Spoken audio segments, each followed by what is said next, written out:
Assalamualaikum warahmatullahi wabarakatuh.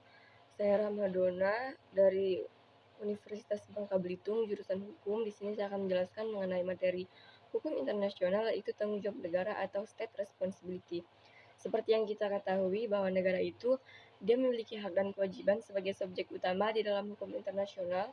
Dalam menjalankan haknya, negara juga dituntut untuk tidak sewenang-wenang dan tetap memperhatikan kewajiban internasional yang dimiliki oleh negara tersebut. Sebagai contoh, misalkan di dalam hal kedaulatan negara memiliki kedaulatan penuh atas individu, barang, dan perbuatan yang ada di dalam teritorinya, tetapi hak dari negara tersebut dibatasi oleh kedaulatan negara lain, sehingga negara memiliki kewajiban untuk menghormati kedaulatan negara lain ketika sedang melintas batas dari wilayahnya sendiri.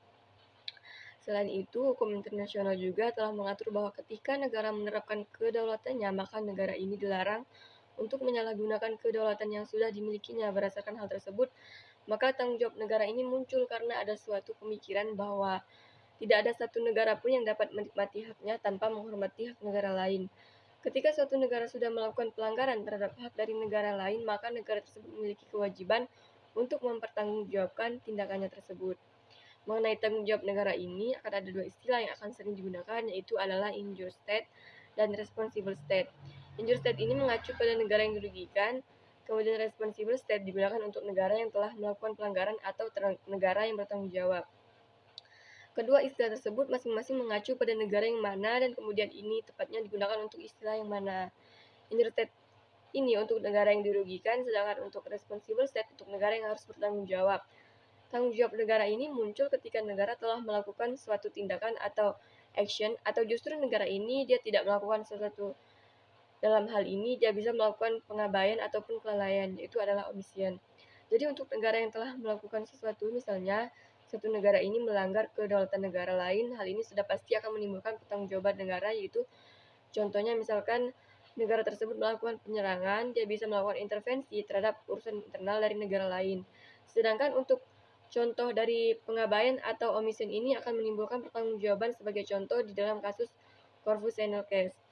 Jadi dalam kasus Corfu Channel Case ini, pengadilan Corfu Channel mengatakan bahwa Albania bertanggung jawab atas tindakannya, di mana Albania dianggap mengetahui adanya ranjau di dalam laut teritorialnya, dan seharusnya Albania ini memberikan peringatan kepada kapal negara lain yang akan melintas di dalam wilayah perairannya, sehingga karena Albania ini dia lalai, di mana dia tidak memberi peringatan kepada kapal negara lain yang akan melintas, kemudian terjadilah ledakan yang menimbulkan korban dan juga kerusakan. Di sini Albania sudah melakukan omission atau dia sudah melakukan pengabaian dengan tidak memberikan peringatan, di mana tindakannya tersebut justru memberikan dampak buruk atau dampak negatif terhadap kapal negara lain. Karena tidak melakukan suatu kewajiban, dia mengabaikan suatu hal di mana dia tidak memberikan peringatan, dia akhirnya melahirkan satu tanggung jawab negara. Sehingga di sini Mahkamah Internasional, yaitu ICJ, kemudian mengatakan bahwa tidak ada upaya yang diambil oleh pemerintah Albania untuk mencegah malapetaka, yaitu adalah untuk mencegah terjadinya kerusakan dan juga adanya korban jiwa. Telah terjadinya pelanggaran terhadap hukum internasional, terhadap aturan hukum internasional yang dilakukan oleh negara ini akan melahirkan tanggung jawab negara yang dalam perspektif hukum internasional ini tidak timbul akibat pelanggaran terhadap aturan hukum nasional suatu negara. Selain itu, meskipun hukum nasional satu negara menganggap suatu hal atau suatu tindakan ini adalah salah di mata hukum negaranya, namun jika hukum internasional ini mengatakan bahwa tindakan tersebut merupakan bentuk pelanggaran, maka tindakan tersebut juga melahirkan satu tanggung jawab negara. Jadi untuk karakteristik dari tanggung jawab negara ini ada tiga. Yang pertama, adanya suatu kewajiban hukum internasional yang berlaku. Kedua, adanya suatu perbuatan atau action ataupun juga adanya kelalaian atau omission yang melanggar ketentuan hukum internasional. Ketiga, adanya kerusakan atau kerugian sebagai akibat dari tindakan yang melanggar hukum atau akibat dari kelalaian yang dilakukan oleh suatu negara. Dalam hukum internasional itu ada dua macam aturan, yaitu yang pertama, primary rules, merupakan seperangkat aturan yang mendefinisikan hak dan kewajiban negara yang tertuang di dalam satu traktat atau perjanjian internasional. Kemudian hukum kebiasaan atau juga di dalam instrumen lainnya. Kedua, ada secondary rules, merupakan seperangkat aturan yang mendefinisikan bagaimana dan apa akibat hukum jika primary rules ini dilanggar oleh negara. Secondary rules ini kemudian dia disebut sebagai hukum tanggung jawab negara atau the law of state responsibility. Jika kita bicara mengenai tanggung jawab negara, maka secara umum kita dapat mengacu pada ketentuan ILC artikel tahun 2001 sebagai sebenarnya ILC artikel 2001 ini dia bukan merupakan traktat, melainkan dia hanya berisi pasal-pasal yang dibentuk oleh Komisi Hukum Internasional yang berdasarkan pada hukum kebiasaan yang berlaku terus, juga berdasarkan pada proses pengadilan dan juga kepada pendapat para ahli hukum. Jadi memang sebenarnya untuk tanggung jawab negara ini dia belum ada aturan hukum tertulis yang mengikat, dalam artian tidak ada traktat yang mengaturnya, tetapi ILC artikel tahun 2001 ini dia bisa menjadi sumber hukum ketika adanya suatu permasalahan yang muncul mengenai tanggung jawab negara, yaitu di mana ILC artikel ini dia merupakan hukum kebiasaan yang dituangkan dalam bentuk tertulis. Jadi ILC artikel ini bisa dikatakan sebagai sumber hukum meskipun dia tidak berupa traktat atau perjanjian internasional. ILC tahun 2001 yang merupakan pasal-pasal mengenai tanggung jawab negara. Dalam pasal 1 dari ILC artikel tahun 2001, setiap pelanggaran atau perbuatan yang salah secara internasional dari suatu negara akan melahirkan tanggung jawab negara. Bahwa unsur internasional ini dalam artian aturan hukum internasional, kemudian dia menjadi tolak ukur apakah suatu tindakan negara ini dia dapat melahirkan tanggung jawab negara atau tidak. Jadi perbuatan yang melanggar ketentuan hukum internasional bukan perbuatan yang melanggar ketentuan hukum nasional, maka unsur internasional ini sangat ditekankan. Kemudian kedua ada elemen atau unsur yang harus dipenuhi ketika suatu tindakan yang salah merupakan tindakan negara. Pertama, tindakan tersebut dapat diatribusikan atau dikaitkan dengan negara di bawah hukum internasional. Kedua, adanya pelanggaran yang dilakukan oleh negara terhadap satu kewajiban internasional. Sebenarnya bagaimana dengan suatu yang diatribusikan kepada negara ini, apa maksudnya? Untuk mengenai tindakan yang diatribusikan kepada negara ini, itu dalam pasal 4 sampai dengan pasal 11 dari ILC artikel tahun 2001 ada 4 hal di dalam tindakan yang dapat diatribusikan kepada negara. Pertama, dilakukan oleh organ negara. Kedua, dilakukan oleh subjek atau entitas yang menjadi bagian dari otoritas pemerintahan. Ketiga, tindakan tersebut secara langsung dilakukan oleh negara atau negara mengawasi tindakan tersebut. Dan keempat, tindakan yang dilakukan oleh gerakan perlawanan. Gerakan perlawanan ini dia akan berubah menjadi tanggung jawab negara ketika ternyata si instruksional ini mengambil alih kekuasaan pemerintahan, dalam artian kemudian si instruksional menjadi pemerintahan yang berdaulat dari suatu negara. Bentuk dari tanggung jawab negara dalam ILC tahun 2001, khususnya dalam pasal 34 terdapat 3 bentuk pertanggungjawaban negara, yaitu ada yang pertama restitusi. Restitusi merupakan bentuk ganti rugi yang diberikan kepada injured state dalam bentuk non-material atau ganti rugi bentuk non-material. Tujuan dilakukannya restitusi adalah untuk memberikan perlindungan terhadap kepentingan dari injured state, di mana untuk mengembalikan situasi ataupun kondisi seperti sebelum kesalahan dilakukan. Atau dengan kata lain juga bisa dikatakan bahwa restitusi ini dilakukan oleh responsible state untuk memulihkan keadaan dari injured state. Si responsible state ini dia akan bertanggung jawab bagaimanapun caranya atau bentuknya untuk melakukan tindakan perbaikan semaksimal mungkin agar kondisi kerusakan setidaknya mendekati seperti sebelum terjadinya kerusakan di dalam wilayah injured state atau yang dialami oleh injured state.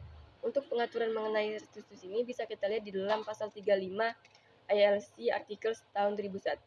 Kedua, yaitu kompensasi.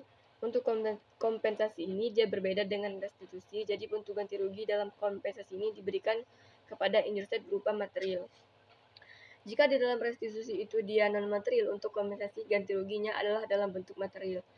Kompensasi juga akan diberikan ketika tindakan restitusi yang dilakukan oleh responsible state ini tidak menghasilkan atau tidak memuaskan. Jadi restitusi ini sudah dilakukan oleh negara atau sudah dilakukan oleh responsible state, tapi ternyata restitusi ini dia tidak memuaskan injured state. Kemudian akhirnya injured state bisa meminta kompensasi kepada responsible state. Untuk besaran dari kompensasi yang akan diberikan kepada injured state ini dilakukan melalui perundingan atau berdasarkan keputusan dari pengadilan internasional. Biasanya untuk besaran kompensasi ini dia akan dilakukan penyelidikan terlebih dahulu terhadap kondisi-kondisi yang relevan dengan peristiwa yang terjadi. Jadi memang lihat nih, oh berapa sih kerugian yang diderita oleh injured state. Nah, ketika sudah dilakukan penyelidikan mengenai besaran kerugian yang diterima oleh injured state, maka akan ditentukan berapa besaran kompensasi yang akan diberikan oleh responsible state kepada injured state. Kompensasi juga tidak hanya terbatas dalam hilangnya materi kompensasi, juga bisa diberikan kepada injured state ketika terjadi pelanggaran yang tidak berhubungan dengan kerugian finansial, misalnya pelanggaran terhadap kekebalan diplomatik atau konsuler. Untuk kompensasi jika dia diberikan terhadap kerugian yang bersifat non-material atau dia tidak bersifat finansial, itu kompensasi akan diberikan sebagai bentuk reparasi moral atau juga reparasi politik. Kemudian untuk tanggung jawab yang ketiga adalah penguasaan atau satisfaction. Ini dia biasanya menjadi solusi terhadap kasus atau sengketa yang terjadi di antara negara yang menimbulkan kerugian berupa penghinaan terhadap negara, pelanggaran kekebalan diplomatik, penghinaan terhadap bendera suatu negara, dan juga terhadap kerugian secara moral dan politik. Kompensasi ini dia bisa berupa permohonan maaf dari responsible state kepada injured state, terus juga bisa merupakan janji dari responsible state untuk tidak melakukan pelanggaran yang sudah dilakukannya kepada injured state. Nah, itu merupakan beberapa contoh dari bentuk pertanggungjawaban satisfaction atau penguasaan. Nah, selanjutnya kita akan sedikit membahas mengenai beberapa kasus dalam hal tanggung jawab negara. Ada 3 kasus di sini yang akan saya bicarakan mengenai tanggung jawab negara. Yang pertama yaitu adalah Corfu Channel Case. Untuk kasus Corfu Channel ini dia terjadi sekitar tahun 1986 antara pemerintah Albania dan pemerintah Inggris. Untuk gambaran kasus secara umum jadi seperti ini. Pada tahun 1946, kapal milik Inggris ini melintas Selat Corfu di mana selat ini berada di dalam perairan Albania. Sebelum melintas, selat Corfu ini dinyatakan aman sehingga akhirnya kapal Inggris melintasi selat ini. Namun ternyata terdapat ranjau atau bom air yang diletakkan oleh pemerintah Albania di dalam laut atau di wilayah Selat Corfu. Nah, akhirnya kapal Inggris ini dia membentur ranjau tersebut dan terjadilah ledakan akibatnya. Beberapa awak kapal meninggal dan kapal juga mengalami kerusakan yang cukup parah. Akhirnya pemerintah Inggris ini dia memberikan atau mengirimkan nota diplomatik kepada pemerintah Albania untuk membersihkan ranjau dan memberikan ganti rugi atas kerusakan yang dialami oleh kapal Inggris. Nah, di sini kan akhirnya terjadi konflik ya antara pemerintah Inggris dan juga meminta Albania akhirnya mereka membawa kasus ini ke Mahkamah Internasional. Kemudian pada akhirnya Mahkamah Internasional yaitu pada tahun 1949 dia mengatakan atau akhirnya Mahkamah memutuskan bahwa pemerintah Albania ini bersalah dan dia harus bertanggung jawab atas tindakannya tersebut. Jadi di sini bisa kita lihat bahwa pertanggungjawaban Albania lahir karena adanya omission atau kelalaian. Nah, kelalaiannya ini akhirnya dia mengakibatkan kerugian bagi Inggris yaitu kerusakan dan meninggalnya awak kapal dari kapal Inggris, dan pada akhirnya Mahkamah memutuskan bahwa Albania ini bersalah dan harus memberikan ganti rugi atau kompensasi kepada pemerintah Inggris. Yang kedua yaitu Spanish Zone of Morocco Claims yang terjadi pada tahun 1925. Untuk kasus ini hakimnya adalah Hakim Huber. Dia mengatakan bahwa tanggung jawab negara itu merupakan konsekuensi logis atau suatu hak yang bersifat internasional di dalamnya memiliki tanggung jawab internasional. Nah, tanggung jawab internasional ini kemudian melahirkan kewajiban untuk melakukan ganti rugi ketika satu negara tidak memenuhi kewajibannya.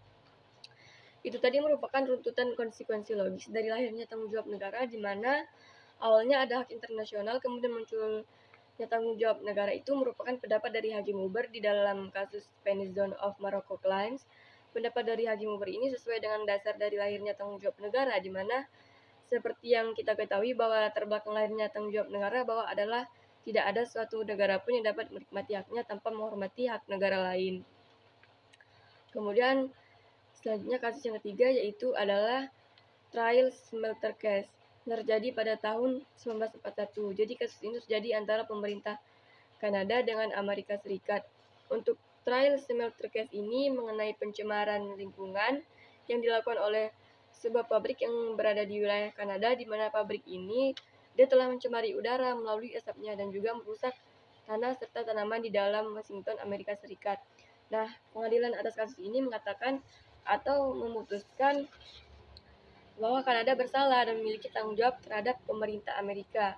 Putusan arbitrasi ini dia mengatakan bahwa no state has the right to use or permit the use of its territory in such a manner as to cause injury by farms in or to the territory of another or the properties or persons therein, when the case is of serious consequence and the injury is established by clear and convincing evidence.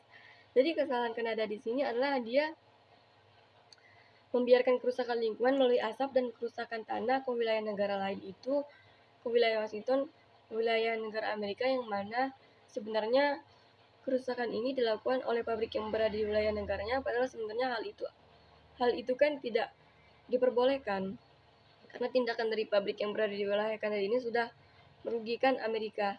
Pada akhirnya, pengadilan ini memutuskan bahwa Kanada dituntut ganti rugi dan juga Kanada harus melakukan pengawasan di mana Kanada harus mengambil upaya agar hal tersebut tidak terjadi lagi. Ada beberapa pengecualian terhadap tindakan atau kelalaian yang dilakukan negara sehingga negara tersebut akan dikucilkan atau dia akan terhindar dari tanggung jawab negara. Untuk pengecualian terhadap tanggung jawab negara ini bisa kalian lihat di dalam bab 5 dari ILC artikel tahun 2001, yaitu dari pasal 20 sampai dengan 27 ada 8 pengecualian tindakan atau kelalaian terhadap tanggung jawab negara. Yang pertama yaitu konsen. Yang dimaksud dengan konsen itu adanya persetujuan dari negara yang dirugikan. Dalam hal ini konsen atau persetujuan tersebut diberikan sebelum ada ketika terjadinya pelanggaran. Nah, lantas bagaimana jika persetujuan ini diberikan oleh negara yang dirugikan atau diberikan oleh injured state? Pelanggaran terjadi, maka dalam hal persetujuan diberikan, pelanggaran terjadi. Oleh karena itu, si injured state ini dia telah menanggalkan atau sudah melepaskan haknya untuk meminta ganti rugi, walaupun injured state ini dia sudah setuju untuk melepaskan haknya dalam hal meminta ganti rugi. Pemberian persetujuan pasca terjadinya pelanggaran ini dia tidak menghilangkan unsur pelanggaran hukum internasional sudah dilakukan. Kedua, self defense. Pengecualian yang kedua adalah self defense. Jadi dalam self defense ini dikatakan bahwa negara dibebaskan dari tanggung jawab atas tindakan pelanggaran hukum apabila tindakan dilakukannya untuk mempertahankan diri atau untuk self defense. Sebagai contoh, misal negara A diserang oleh negara B, kemudian negara A kan akhirnya dia akan melepas self defense dengan melakukan serangan balik. Nah, tindakan tersebut diperbolehkan, tapi ada batasan. Seperti apa sih tindakan self defense dimaksud? Nah, untuk batasan mengenai tindakan yang dapat dikatakan sebagai self defense teks ini bisa kalian lihat di dalam pasal piagam PBB, di mana di dalam piagam PBB pasal-pasal tersebut akan menjadi tolak ukur dari tindakan apa saja yang dapat dikatakan self defense act. Ketiga, countermeasures merupakan tindakan pembalasan. Jadi injured state akan melakukan tindakan pembalasan kepada responsible state. Dalam tindakan pembalasan, countermeasures memiliki batasan sendiri. Misalnya harus dilakukan proporsional, tidak boleh melebihi serangan yang diterima oleh injured state. Kemudian tetap memperhatikan hak-hak fundamental atau hak-hak dasar dari hak asasi manusia, juga tidak boleh menggunakan kekerasan dan ada batasan-batasan lainnya. Untuk mengetahui batasan dari tindakan pembalasan countermeasures bisa dilihat dalam pasal 49 sampai 54 chapter 3 part 2 dari ILC artikel tahun 2001. Keempat, ada force measure.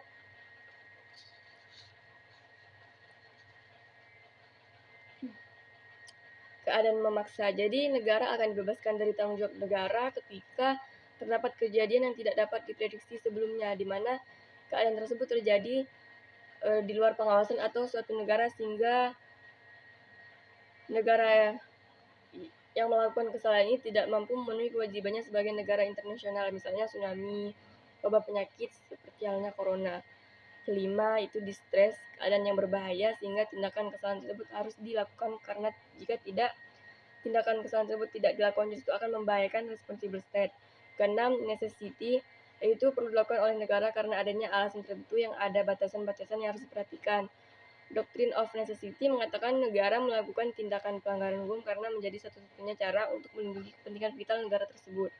Ketujuh, compliance, yaitu pemenuhan norma. 8, consequence, bisa dilihat dari pasal 27 ILC artikel tahun 2001. Kemudian menjawab pertanyaan dari ada kapal penumpang yang difungsikan menjadi kapal rumah sakit di Laut Merah untuk merawat korban-korban konflik Palestina-Israel. Kapal ini sendiri berbendera Turki dan merawat 500 warga Palestina. Pada malam 1 Juni 2022, kapal ini diserang oleh tentara Israel. Serangan ini menewaskan 20 kru kapal yang berkebangsaan Turki dan Jerman. Kira-kira apakah negara Israel tersebut bisa diminta pertanggungjawaban dan kemana akan diadili? Pernyataan saya adalah kasus serangan terhadap kapal penumpang yang difungsikan sebagai kapal rumah sakit di Laut Merah pada 1 Juni 2022 yang menewaskan 20 kru kapal dari Turki dan Jerman oleh tentara Israel merupakan suatu kejadian yang tragis dan memerlukan pertimbangan hukum yang serius. Dalam konteks hukum internasional, pertanggungjawaban negara atas tindakan tersebut dapat dipertimbangkan. Pertama-tama, untuk menentukan pertanggungjawaban Israel atas serangan tersebut dapat dilakukan melalui proses hukum internasional seperti melalui pengadilan internasional atau lembaga hukum internasional berwenang. Salah satu forum yang dapat menangani kasus ini adalah Mahkamah Internasional, di mana negara-negara dapat membawa kasus pelanggaran hukum internasional untuk diadili. Selain itu, pertanggungjawaban Israel juga dapat dibahas melalui mekanisme diplomatik, seperti negosiasi antara negara-negara yang terlibat atau melalui organisasi internasional seperti Perserikatan Bangsa-Bangsa. Perserikatan Bangsa-Bangsa memiliki berbagai lembaga dan mekanisme yang dapat digunakan untuk menangani kasus pelanggaran hukum internasional, termasuk serangan terhadap kapal yang dilindungi oleh hukum humaniter. Jadi teman-teman, itu saja yang dapat saya sampaikan. Saya akhiri. Assalamualaikum warahmatullahi wabarakatuh.